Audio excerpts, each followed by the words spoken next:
युगे 28 विटेवरी उभा, वामांगी रखुमाई दिसे दिव्य शोभा. पुंडलिका भेटी परब्रह्म आले गा, चरणी वाहे भीमा उद्धरी जग. नमस्कार रसिक हो. पांडुरंगाच्या आजच्या भक्तिमय वातावरणात आज सश्रद्ध सादर करते वारी आषाढीची.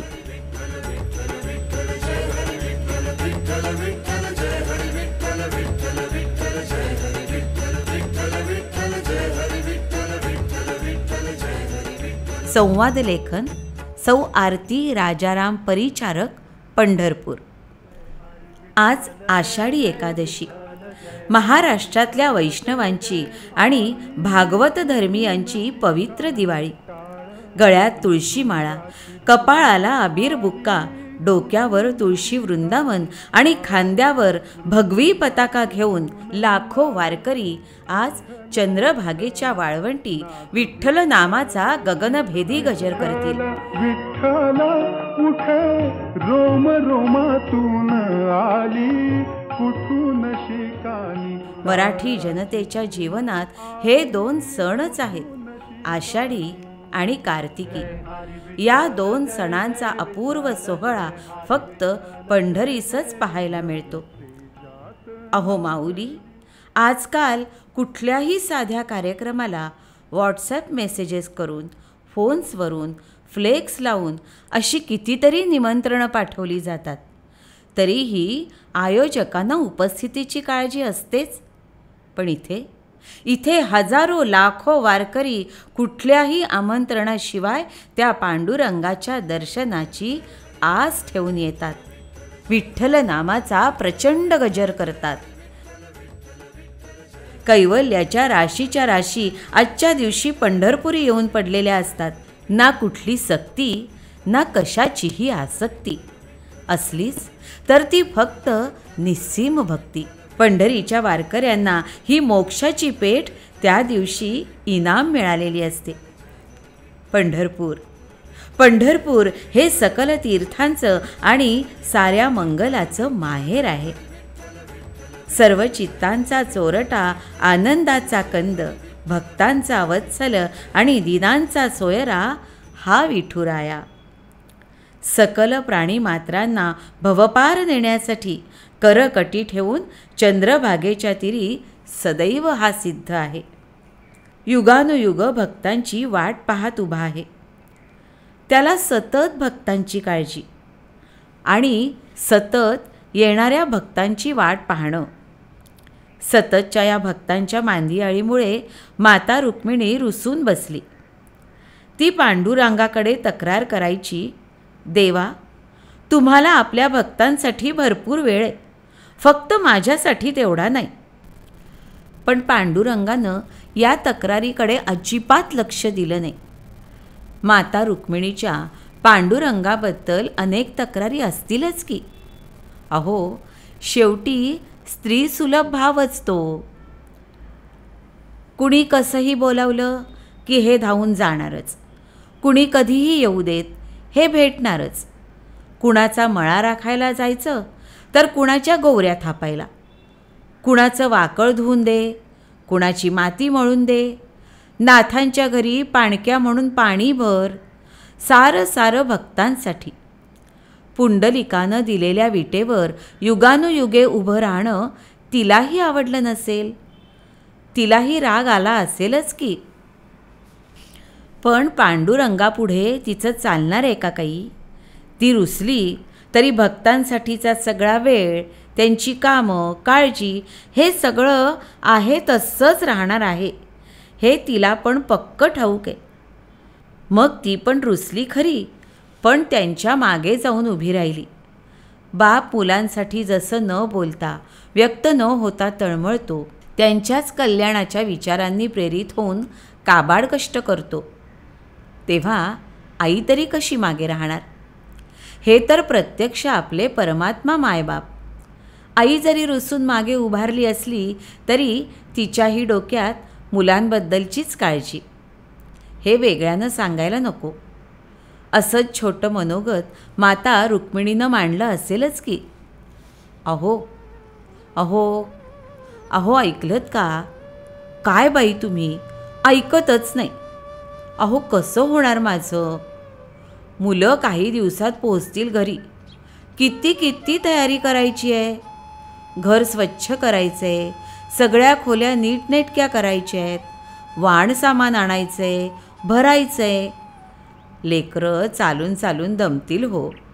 त्यांना गोडधोड करून घालायचं आहे.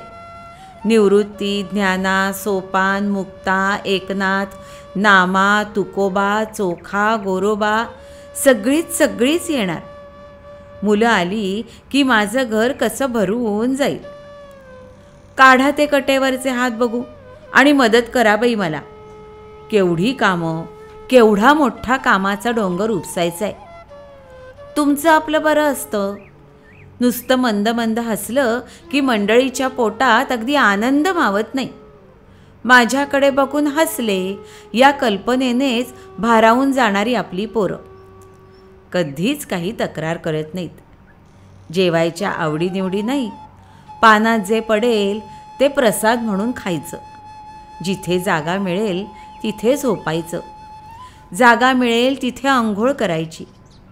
नुसते कपडे पिळले की झालं. कशाची तक्रार नाही. मला काळजी वाटते हो लेकरांची. मुक्ताई तर किती लांबून चालत येणार.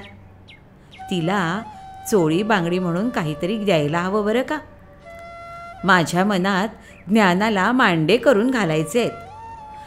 निवृत्तीला खीर करून घालीन म्हणते. तुका माझा अगदीच साधा भोळा.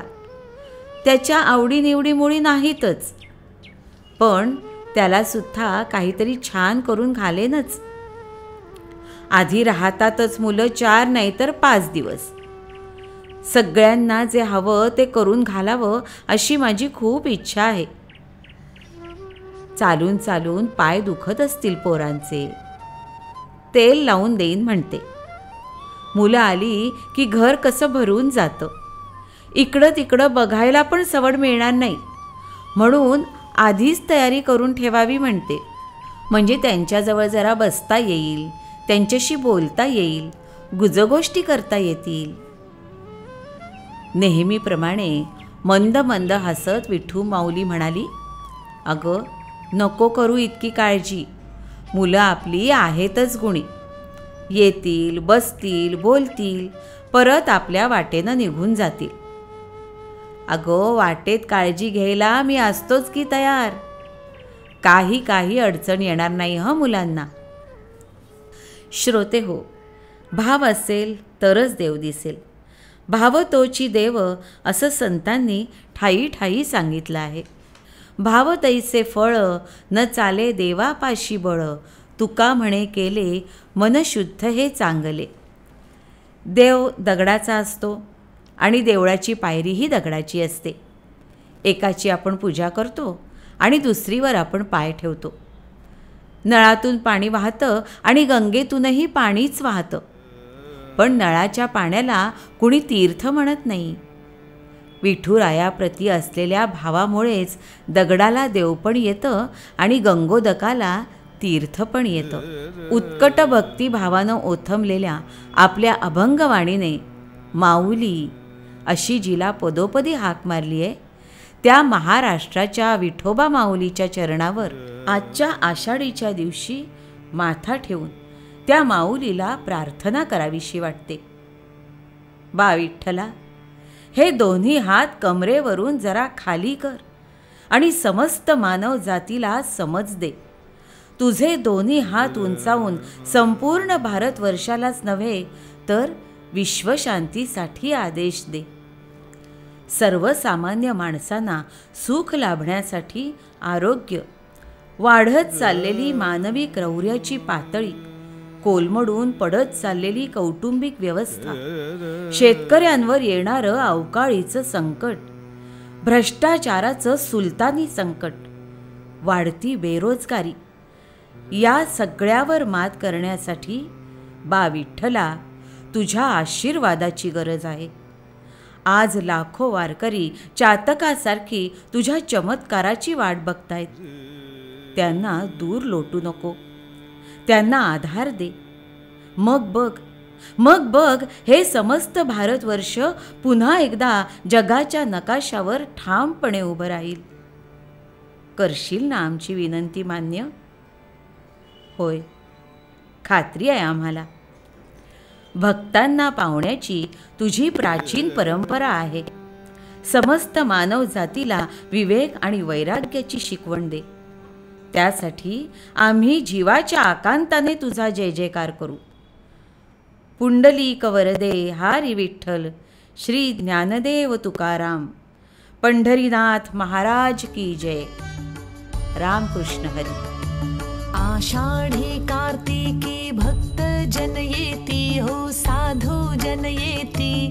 चंद्रभागे माझी स्नाने जे करती, दर्शन हेळा मात्रे तया होय मुक्ती. केशवासी नामदेव माधवासी नाम